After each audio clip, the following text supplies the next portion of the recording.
Hey guys, welcome to this video. This video and this channel is very useful. अगर आप English सीखना चाहते हैं ना तो ये बहुत ही यूज़फुल साबित होगा आपके लिए, क्योंकि एक एक जो वीडियो है ना काफ़ी इंपॉर्टेंट है। ठीक है गाइस, तो यहाँ पे जितने भी वीडियोस है ना वो बहुत इंपॉर्टेंट है, और इसके साथ में जितने भी सेंटेंसेस हम यहाँ पे यूज़ किए हैं ना वो सारे के सारे सेंटेंसेस डेली लाइफ में यूज़ होते हैं, राइट। तो उस सारे सेंटेंसेस यहाँ पे हम यूज़ किए हैं, तो काफ़ी ईजी तरीके से हम सीख जाएंगे इंग्लिश बोलना। आपको अगर किसी भी लेवल में अगर आप हैं ना तो नो इशू, नो प्रॉब्लम, आप डेफिनेटली इंग्लिश सीख जाएंगे। तो आप इस चैनल के साथ में आपको बने रहना होगा। और एक गाइस और एक बात है कि आपको कंप्लीट वीडियो को देखना होगा, क्योंकि आप अगर कंप्लीट वीडियो को नहीं देखते हैं तो मिस कर जाएंगे बहुत ऐसी चीज़ें हैं। क्योंकि यहाँ पे मैं बहुत ग्रामर रूल्स और वोकैब एवरीथिंग मैं यहाँ पे क्लियर करता हुआ चलता हूँ गाइस, ठीक है। तो यहाँ पे मैं फर्स्ट वीडियो को स्टार्ट करता हूँ, वीडियो को फर्स्ट सेंटेंस के साथ में। तो ये सेंटेंस क्या है, बोल रहा है क्या तुम कुछ बोलना चाहते हो, क्या तुम कुछ बोलना चाहते हो। ये पूछ रहा है, क्या है ये पूछ रहा है, तो ये कौन सा सेंटेंस हो जाएगा, ये इंट्रोगेटिव सेंटेंस हो जाएगा, राइट। तो इंट्रोगेटिव सेंटेंस अगर हो जाता है तो वहाँ पे क्या हो जाएगा, हेल्पिंग वर्ब सब्जेक्ट से पहले आता है। तो चलो देखते हैं क्या सेंटेंस कैसे बना, ठीक है। तो सेंटेंस बनता है कि क्या तुम कुछ बोलना चाहते हो। तो do you want to say something, क्या बोलेंगे, do you want to say something, क्या तुम कुछ बोलना चाहते हो। तो मैंने क्या बताया, इंट्रोगेटिव सेंटेंस में क्या होगा, और प्रेजेंट इंडेफिनिट टेंस में है। समझ में आ रहा है, ये जो सेंटेंस है ना ये प्रेजेंट इंडेफिनिट टेंस में है। कैसे कैसे पता चला, चाहते हो, अगर ते हो ती हो अगर इस तरीके से सेंटेंस आता है लास्ट में तो उससे समझ में आना चाहिए कि प्रेजेंट इंडेफिनिट टेंस में है। और अगर प्रेजेंट इंडेफिनिट टेंस में है तो उसमें क्या होगा, सब्जेक्ट से पहले हेल्पिंग वर्ब आएगा। तो यहाँ पे हेल्पिंग वर्ब क्या होना चाहिए, डू होगा। मैंने बताया था कि प्रेजेंट इंडेफिनिट टेंस की अगर बात हो और इंट्रोगेटिव सेंटेंस की बात हो तो डू लगेगा, और वही अगर पास्ट इंडेफिनिट टेंस की बात हो तो वहाँ पे इंट्रोगेटिव सेंटेंस अगर है तो वहाँ पे क्या होगा, डीड लगेगा। ठीक है, इज इट क्लियर। तो क्या होगा, डू लगेगा यहाँ पे। तो डू यू वांट, क्या तुम चाहते हो, डू यू वांट, क्या तुम चाहते हो, टू से समथिंग, कुछ बोलना, टू से समथिंग, कुछ बोलना, है ना। तो वांट के साथ, वांट क्या चीज़ है, चाहना हो गया, ठीक है। तो वांट के साथ में हमेशा एक फिक्स्ड प्रीपोजिशन लगता है, वो है टू। यानी कि हमेशा ध्यान रखना है कि टू यहाँ पे क्या है, टू यहाँ पे प्रीपोजिशन है जो वांट के बाद में लगा है। तो ये चीज़ ध्यान रखने वाली बात है कि जो यहाँ पे वांट लगा है ना उसके बाद टू जो है वो फिक्स्ड प्रीपोजिशन है। ये फिक्स्ड प्रीपोजिशन क्या होता है, ये होता है कि कोई भी वर्ड जिसके साथ में अगर इंपॉर्टेंट हो जाता है कि उसके साथ में कोई फिक्स्ड प्रीपोजिशन लगेगा। प्रीपोजिशन क्या होता है, प्रीपोजिशन वो चीज़ होता है जो दो सेंटेंस को एक साथ जोड़ता है, दो वर्ड को एक साथ में जोड़ता है, उसे प्रीपोजिशन कहते हैं, ठीक है। तो प्रीपोजिशन यहाँ पे टू है, वो वांट के साथ में आता है। तो फिक्स्ड प्रीपोजिशन में वर्ड के साथ में टू आएगा, यानी वांट के साथ में टू आएगा। तो ऐसे बहुत सारे सेंटेंस, बहुत सारे वर्ड्स हैं जिसके साथ में फिक्स्ड प्रीपोजिशन आता है, और ये फिक्स्ड प्रीपोजिशन से रिलेटेड बहुत सारे एग्जाम्स में पूछे जाते हैं। तो इंपॉर्टेंट है बहुत ज़्यादा, ठीक है। तो मैं एक एक चीज़ क्लियर करता हुआ चलता हूँ। तो भाई गाइस देखिए, यहाँ पे थोड़ा सा जो है ना, यहाँ पे थोड़ा वीडियोस लंबा हो रहा है तो थोड़ा सा दिक्कत होगा। आपको लग रहा होगा कि थोड़ा बहुत ज़्यादा वीडियो लंबा हो रहा है, लेकिन मैं एक एक चीज़ को बहुत अच्छे से बारीकी से बता रहा हूँ, ताकि आपको, अगर आप सीख जाएंगे तो आप किसी को भी इजीली समझा सकते हैं, सिखा सकते हैं। ऐसा नहीं कि आपको कुछ भी पता, कुछ भी अब सीख रहे हैं, ठीक है। तो इसीलिए लंबा थोड़ा वीडियो हो रहा है, तो प्लीज़ पैसेंस बना के रखें, ठीक है। नेक्स्ट है कि अब मैं कुछ बोलूँ, अब मैं कुछ बोलूँ, ये पूछ नहीं रहा है, ठीक है। मतलब ये कैसा लग रहा है सेंटेंस, अब मैं कुछ बोलूँ, एक्जैक्टली पूछ रहा है, इंट्रोगेटिव सेंटेंस है, ठीक है। तो यहाँ पे क्या होगा, इसका हो जाएगा मे आई से समथिंग। अब यहाँ पे देखने वाली बात है कि मैं अब कुछ बोलूँ, तो यहाँ पे इंट्रोगेटिव सेंटेंस है, तो यहाँ पे भी हम डू लगा सकते थे, बट यहाँ पे मे लगाया। क्यों लगाया, मे क्यों लगा, तो मे एग्जैक्टली है क्या, मे यहाँ पे एक मॉडल वर्ब है, ठीक है। मॉडल वर्ब क्या होता है, मॉडल वर्ब भी एक वर्ब है, वर्ब का एक फॉर्म है, ठीक है। जैसे मॉडल एक्सिलरी वर्ब हो गया, मेन वर्ब हो गया, तो ये भी एक वर्ब है, हेल्पिंग वर्ब हो गया, है ना। तो ये भी एक वर्ब है, modal verb. Modal verb exactly verb कि जो हेल्पिंग वर्ब होता है उसके साथ में, उसके जगह पे ये यूज़ होता है, ठीक है। तो मे एग्जैक्टली मॉडल वर्ब है, और इसका ये कब यूज़ होता है, ये तब यूज़ होता है जब हम किसी से कोई परमिशन मांग रहे हैं, ठीक है। कभी किसी से अगर हम परमिशन मांग रहे हैं ना तो बोलेंगे may I say something now, say something now, may I say something now, क्या मैं कुछ बोल सकता हूँ, क्या मैं कुछ बोलूँ। इस तरीके से, जैसे कि हम लोग बचपन में क्या बोलते थे, टीचर के सामने बोलते थे ना, may I go to toilet sir, may I go to out of the room, may I go to drink water. तो क्या होता था, वहाँ हम कंसर्न्स लेते थे, पूछते थे कि क्या मैं जाऊँ कि ना जाऊँ।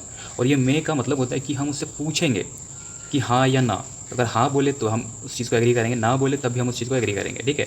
तो ये एग्जैक्टली मे हम वहीं पे यूज़ करते हैं जहाँ पे परमिशन लेना हो। नेक्स्ट, मैं पूरी कोशिश करूँगा, मैं पूरी कोशिश करूँगा कैसे बोलेंगे, I will try my level best, I shall try my level best. क्या लगाना ज़्यादा इंपॉर्टेंट होगा, सेल लगाएं या विल लगाएं, चलिए कमेंट में बताइए, क्योंकि बहुत सारी वीडियोस में मैं ये क्लियर कर चुका हूँ कि सेल लगाएं या विल लगाएं। मैं नेक्स्ट बात करता हूँ कि I will try my level best, I shall try my level best. Level best मतलब मैं पूरी कोशिश करूँगा, I will try my level best, मैं पूरी कोशिश करूँगा, ठीक है। नेक्स्ट सेंटेंस पे चलते हैं। सुनकर बहुत दुख हुआ, बोलते हैं ना एग्जैक्टली यही चीज़ें, लेकिन हमको क्या होता है, इंग्लिश इसका और पता नहीं होता है। तो हम एग्जैक्टली अगर इंग्लिश इसको पता रहेगा तो कभी भी अगर बोलेंगे ना तो कभी हिचकिचाएंगे नहीं, कभी सोचना नहीं पड़ेगा कि एग्जैक्टली इसका क्या हम लोग ट्रांसलेट करेंगे। ठीक है, तो सुनकर बहुत बहुत दुख हुआ, तो कैसे बोलेंगे? Sorry to hear that, sorry to hear that, सुनकर बहुत दुख हुआ, तो सॉरी मतलब सॉरी टू हियर दैट। ठीक है, ऐसे ही बोला जाता है। नेक्स्ट, मुझे इसकी याद दिला देना, मुझे इसकी याद दिला देना, ऐसा बोला जाएगा please remind me of it, please remind me of it, मुझे इसकी याद दिला देना। रिमाइंड मतलब क्या होता है? याद दिलाना। ठीक है, नेक्स्ट, ऐसी चीज़ें मैं भी नहीं खाता, ऐसी चीज़ें मैं भी नहीं खाता, I don't eat such things इधर, I don't eat such thing इधर्स। तो इसमें समझ में क्या आ रहा है कि कौन सा टेंस है ये? खाता है ना, खाता है, वो जाता है। मैंने बताया कि ताती अगर लास्ट में आता है तो प्रेजेंट इंडेफिनिट टेंस में आता है। ठीक है, और अगर प्रेजेंट इंडेफिनिट टेंस में आता है वो डू लगता है, तो यहाँ पे हेल्पिंग वर्ब से पहले डू लगता है इंट्रोगेटिव सेंटेंस में। लेकिन अगर नेगेटिव सेंटेंस हो, अगर ये अफर्मेटिव सेंटेंस होता तो आई इट, मैं खाता हूँ, आई इट सच थिंग्स इधर, मैं ये चीज़ खाता हूँ, है ना, मैं भी ये चीज़ नहीं खाता हूँ, आई इट। यहाँ पे अगर डोंट लगा है ना तो यहाँ पे मैं एक्चुअली ये सेंटेंस को ऐसे बोलता हूँ, आई इट सच थिंग्स इधर, मैं ये भी चीज़ खाता हूँ, मैं भी ये चीज़ खाता हूँ। बट यहाँ पे लिखा हुआ है मैं ये भी चीज़ नहीं खाता, ऐसी चीज़ें मैं भी नहीं खाता एग्जैक्टली। तो यहाँ पे बोला जा रहा है I don't eat such things इधर।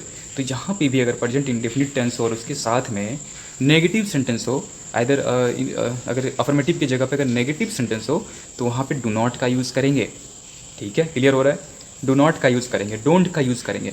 बोथ थिंग्स आर सेम, सिर्फ लिखने में और उसका प्रोनाउंसिएशन में डिफरेंट है। ठीक है, तो I don't eat such things इधर, इधर हम कहाँ लगाते हैं? पिछले वीडियोस में मैंने बताया है।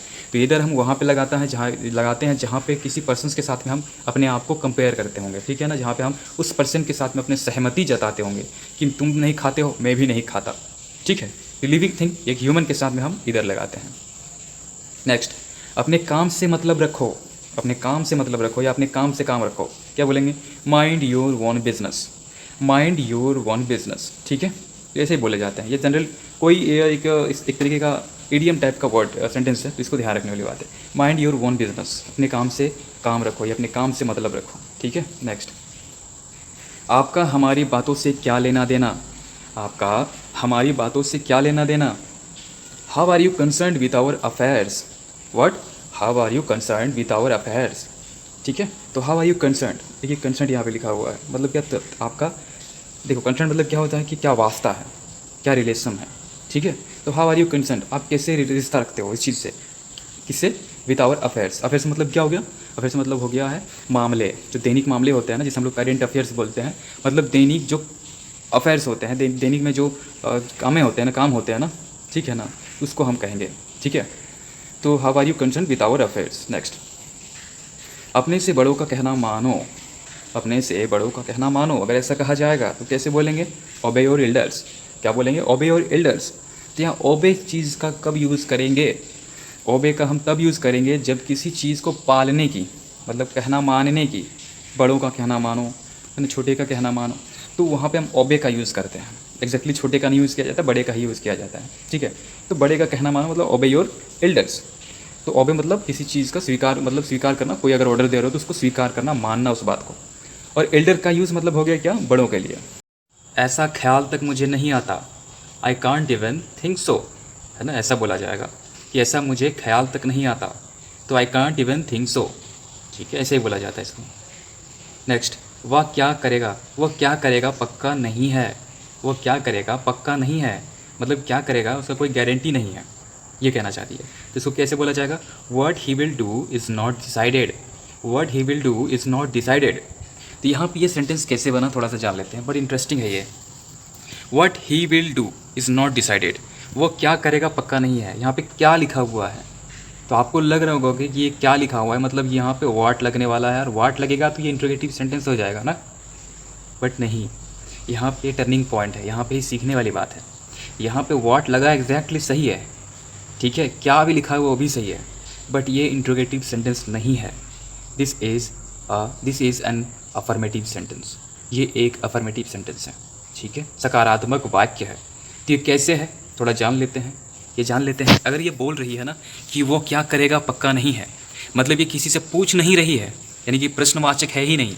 अगर किसी से पूछा जाता और पॉसिबिलिटी होता कि वो उसका आंसर दे, उत्तर दे, तो उसमें हम इंट्रोगेटिव सेंटेंस का यूज़ करेंगे, बोलेंगे। बट यहाँ पे वो क्या करेगा पक्का नहीं है, ये एग्जैक्टली वो चीज़ को बता रही है, तो ये किसी से पूछ नहीं रही है, ठीक है ना। इसमें आंसर देने का कोई ऑप्शन बनता ही नहीं है, तो ये एग्जैक्टली क्या हो गया, अफर्मेटिव सेंटेंस। ध्यान रखने वाली बात है, ठीक है। तो यहाँ अफर्मेटिव सेंटेंस अगर होगा तो एक चीज़ और यहाँ पे रूल क्या हो जाता है कि यहाँ पे हेल्पिंग वर्ब पहले नहीं आएगा, बाद में आएगा। हम क्या जानते हैं कि अगर व्हाट लगता है, WH फॉर्म लगता है, तो वहाँ पे सब्जेक्ट क्या, सब्जेक्ट से पहले हेल्पिंग वर्ब आ जाता है। बट कौन से केस में, इंट्रोगेटिव सेंटेंस के केस में। But this is an affirmative sentence, that's why we will use here the subject after the what. Okay, after that we will use here the helping verb. Okay, तो what is here helping verb, what will is here helping verb. क्या है, will is here helping verb. Because यहाँ पे जो sentence है ना वो कागेगी, मतलब समझ में आ रहा है, वो क्या करेगा, मतलब फ्यूचर टेंस की बात हो रही है। And if you will talk about the future tense then we will use the shall or will. Okay, there are two possibility to use shall or will. When we will use shall, I के साथ में हम shall use करेंगे, and he के साथ में will use करेंगे, and they के साथ में विल यूज़ करेंगे, ठीक है। तो आई के साथ में सेल यूज़ करेंगे, बट सेल और विल दोनों हम यूज़ कर सकते हैं। सेंटेंस मैंने पिछले सेंटेंस में बताया था, वो विजिट करके देखें। तो what he will do is not decided. What he will do, वो क्या करेगा, व्हाट ही विल डू, वो क्या करेगा, इज़ नॉट डिसाइडेड, ये पक्का नहीं है। इज़ नॉट डिसाइडेड, ये पक्का नहीं है, समझ में आ रहा है। तो व्हाट ही विल डू, वो क्या करेगा, इज़ नॉट डिसाइडेड, ये पक्का नहीं है। नेक्स्ट देखिए, सेंटेंस को मैं बहुत बारीकी से समझा रहा हूँ, पूरे यूट्यूब में आपको ऐसा कोई नहीं बताने वाला है। मैं एक एक चीज़ को, हिडन चीज़ को मैं आपको बता रहा हूँ कि एक एक चीज़ जो है वो कैसे यूज़ हुआ है, क्यों यूज़ हुआ है, सारी चीज़ों को मैं क्लियर कर रहा हूँ, समझ में आ रहा है। तो ये अब थोड़ा सा वीडियो लंबा होगा जनरली, ठीक है, बट आप देखेंगे तो डेफिनेटली इंग्लिश से डर खत्म हो जाएगा आपका। नेक्स्ट है, मैंने कौन से ड्रामे किए, क्या बोलेंगे, मैंने कौन से ड्रामे किए, this is N interrogative sentence, ठीक है। तो what drama did I do, what drama did I do. तो यहाँ पे डिड भी यूज़ हुआ है और डू भी यूज़ हुआ है, क्यों, वाई। नेक्स्ट चीज़ यहाँ पे और एक चीज़ ध्यान रखने वाली बात है कि WH फॉर्म जो होता है तो यहाँ पे क्या हो जाता है कि जो हेल्पिंग वर्ब होगा यानी कि डिड जो होगा वो सब्जेक्ट से पहले आएगा, ठीक है। बट यहाँ पे और क्या होता है कि WH फॉर्म के बाद में आता है और हेल्पिंग वर्ब, यानी कि व्हाट डिड आई डू हो सकता था। बट एक चीज़ और यहाँ पे ड्रामा है, ठीक है। तो यहाँ पे ड्रामा जो है वो ऑब्जेक्ट है और यहाँ पे सब्जेक्ट आई है, ड्रामा पहले आ गया, इसलिए यहाँ पे जो है हम डिड का यूज़ ड्रामा के बाद करेंगे, यानी ऑब्जेक्ट के बाद करेंगे, लेकिन सब्जेक्ट से पहले ही होगा, ये ध्यान रखने वाली बात है। तो यहाँ इंट्रोगेटिव सेंटेंस होने की वजह से डिड का यूज़ किया गया, क्योंकि यहाँ पे बोल रहा है कि मैंने कौन से ड्रामे किए, मतलब अभी कोई ड्रामा तुरंत इसने किया होगा, रूही बारे में इसको पूछ रहा है, मतलब तुरंत किसी काम को हुआ अगर हो जाता है, थोड़ी देर बीत जाती है, तो उसको हम प्रेजेंट इंडेफिनिट टेंस में लाते हैं। और मैंने बताया कि प्रेजेंट इंडेफिनिट टेंस में क्या होता है, हेल्पिंग वर्ब में डिड यूज़ होता है अगर इंट्रोगेटिव सेंटेंस होगा तो, ठीक है। तो यहाँ पे आई से पहले डिड आया, इसका मतलब ये इंट्रोगेटिव सेंटेंस के लिए डिड आया है, और डू जो आया वो करने के लिए आया है, ड्रामा कर रहा था ना, तो वहाँ पे कौन से ड्रामे किए, वो ड्रामा डिड आई डू, ठीक है, समझ में आ गया। नेक्स्ट, अब क्या क्या आदित्य ने, ये बोल रही है अब क्या क्या आदित्य ने, अगर आप भी कभी किसी को ऐसा बोले ना कि वो क्या किया मेरे भाई ने, अब क्या किया मेरे भाई ने, अब क्या किया मेरी सिस्टर ने, तो क्या बोलेंगे, what did Aditya do now, what did Ram do now, है ना, इस तरीके से बोलेंगे। तो फिर अगेन यहाँ पे डिड आया, मैंने अभी तुरंत बताया कि डिड क्यों आता है, लेकिन ये चीज़ ध्यान में रखिएगा कि यहाँ पे सब्जेक्ट जो है यहाँ पे आदित्य है, तो यहाँ पे आदित्य से पहले डिड आया, ठीक है। यहाँ पे डिड एंड डू अगेन आया है, तो ये भी ध्यान रखिएगा, मैंने तुरंत बताया। नेक्स्ट, 4-5 हज़ार का बिल होता है, 4-5 हज़ार का बिल होता है, the bill comes to around Rs 5000, okay, the bill comes to around Rs 5000, यानी 4-5 हज़ार का बिल होता है, तो ये कम्स टू अराउंड मतलब 4-5 हज़ार के बीच में, यहाँ पे 4-5 हज़ार बोला जा रहा है, एग्जैक्टली 4-5 हज़ार मतलब कोई फिक्स एक अमाउंट नहीं है, तो वहाँ पे कम्स टू अराउंड का यूज़ करेंगे, अराउंड मतलब आसपास, ठीक है। तो the bill comes to around Rs 5000। Next, सिर्फ एक छोटा सा काम कर, सिर्फ एक छोटा सा काम कर मेरे लिए, just do one small job for me, just do one small job for me, just do मतलब सिर्फ एक काम करो, सिर्फ एक काम करो, one small job for me, मेरे लिए, ठीक है, समझ में आ गया, ईजी था, बहुत ईजी था। नेक्स्ट, नज़र रहेगी आप पर मेरी, नज़र रहेगी आप पर मेरी, I will be watching you, I shall be watching you, ऐसे ही बोला जाता है, ठीक है। तो आई शैल बी वॉचिंग यू मतलब मेरी नज़र आप पे रहेगी, मैं आप पे नज़र रखने वाला हूँ, तो I will be watching you, ठीक है, ऐसे ही बोला जाएगा। नेक्स्ट, मुझे छोड़ दो साहब, मैंने कुछ नहीं किया है, मुझे छोड़ दो साहब, मैंने कुछ नहीं किया है, please spare me sir, I haven't done anything. Please spare me sir, I haven't done anything. Please spare me sir, मुझे छोड़ दो साहब। तो आई स्पेयर कहाँ पे यूज़ करेंगे? स्पेयर का हम यूज़ तब करेंगे जब किसी को कोई पनिशमेंट दिया जाता है और बोला जाता है कि मैं तुम्हें नहीं छोड़ूंगा, मैं तुम्हें पनिशमेंट करूंगा, मैं तुम्हें मारूंगा, तो वहाँ पे हम स्पेयर का यूज़ करेंगे। ठीक है, मैं तुम्हें नहीं छोड़ूंगा। मान के चलिए आपको कोई मार देता है तो आप क्या बोलते हैं कि मैं भी तुम्हें मारूंगा, मैं तुम्हें नहीं छोड़ूंगा। तो आई वॉन्ट स्पेयर यू, मैं तुम्हें नहीं छोड़ूंगा। पिछले वीडियोज़ में भी मैंने बताया था। तो वहाँ पर छोड़ने की बात आती है। आई हैवेंट डन एनीथिंग, मैंने कुछ नहीं किया है। यहाँ पे किया है, लिया है, दिया है, इस तरीके के सेंटेंस आते हो तो जनरली समझ में आना चाहिए कि अगर लास्ट में किया है, दिया है बात आती है तो वहाँ पे प्रेजेंट परफेक्ट टेंस होता है। ठीक है, प्रेजेंट परफेक्ट टेंस के लिए हम क्या यूज़ करते हैं? वहाँ पे सब्जेक्ट प्लस हैव या has plus not plus done, मतलब प्लस उसके बाद ऑब्जेक्ट का यूज़ करते हैं। ठीक है, डन नहीं, वहाँ पे हम ऑब्जेक्ट का यूज़ करते हैं। तो subject plus have has plus not plus object का यूज़ करेंगे। तो यहाँ पे आई हैव के साथ में नॉट। ठीक है, मैं नेगेटिव सेंटेंस की बात कर रहा हूँ। यहाँ पे कुछ सेंटेंस बनते हैं। देखिए, फर्स्ट सेंटेंस बनता है अफर्मेटिव, फिर बनता है नेगेटिव, फिर मतलब क्या, दूसरा सेंटेंस बनता है नेगेटिव, तीसरा सेंटेंस बनता है नेगेटिव अफर्मेटिव, चौथा सेंटेंस बनता है अफर्मेटिव नेगेटिव, है ना। तो ये 4 सेंटेंस बनते हैं। उसको ध्यान रखने वाली बात, एक होता है इंट्रोगेटिव नेगेटिव, अफर्मेटिव नेगेटिव। तो ये सब ध्यान रखने वाली बात है। वहाँ पे हैव नॉट का यूज़ करेंगे। अंग्रेजी में एक कहावत है, there is a saying in English. हम बोलते हैं ना अंग्रेजी में कहावत है, कैसे बोलेंगे उसको? बोलेंगे there is a saying in English. ठीक है, सेइंग मतलब यहाँ पे हम सेइंग इन इंग्लिश मतलब एक कहावत है, there is a saying in English. Next, तुम जो बोलोगी मैं करूँगा, तुम जो बोलोगी मैं करूँगा। I will do as you say, I will do as you say. यहाँ पे विल मैंने क्यों लगाया? विल मैंने इसलिए लगाया कि यहाँ पे ये जो लड़का बोल रहा है वो डेफिनेटली बोल रहा है कि तुम जो बोलोगे मैं वो करूँगा, मतलब बिना सोचे समझे मैं करूँगा, डेफिनेटली मैं वो करूँगा ही करूँगा। यानी कि इसकी पॉसिबिलिटी 100% हो रही है। तो जब किसी चीज़ का 100% पॉसिबिलिटी बनता है फ्यूचर टेंस में, तब वहाँ सब्जेक्ट आई के साथ में यानी फर्स्ट पर्सन के साथ में विल का यूज़ करेंगे। तो I will do as you say. Okay, I will do, मैं वो करूँगा, एज यू से, जो तुम कहोगी। समझ में आ रहा है? सेंटेंसेस मैं बहुत प्यार से समझा रहा हूँ। ठीक है, नेक्स्ट है मैं समझा नहीं। मैं समझा नहीं, मैंने इसने कुछ बोली होगी तो ये लड़का बोल रहा है मैं समझा नहीं, तो क्या बोलेंगे? I didn't get you, I didn't get you. तो यहाँ पे हम कभी भी, जैसे कि आपकी बात मुझे समझ नहीं आई, तो वहाँ पे भी हम गेट का यूज़ करेंगे। आई डिडेंट गेट यू, है ना। तो वहाँ पे किसी को भी समझने की बात हो रही हो तो वहाँ पे गेट का यूज़ करेंगे। किसी बात ना समझ में आ रही हो तो वहाँ पे भी हम गेट का यूज़ करेंगे। तो आई डिडेंट गेट यू, तो मुझे समझ नहीं आया, इसने तुरंत कुछ बताया होगा, इसको कुछ समझ में नहीं आया तो बोला आई डिडेंट गेट यू, मुझे समझ में नहीं आया। ठीक है, नेक्स्ट। तो इतने सारे सेंटेंसेस आप डेली सीख रहे हैं, एक एक वीडियोस में सीख रहे हैं, तो बहुत कुछ सीख जाएंगे जनरली। मतलब मान के चलिए कि आप बहुत कुछ सीख जाएंगे अगर सिंसियरली आप अगर वीडियोस को देख रहे हैं तो। ठीक है, तो गाइस वीडियोस को कंप्लीट देखिए, बहुत मज़ा आएगा, सीखेंगे डेफिनेटली। तो मिलते हैं नेक्स्ट वीडियो में, तब तक के लिए thank you very much for watching all my videos.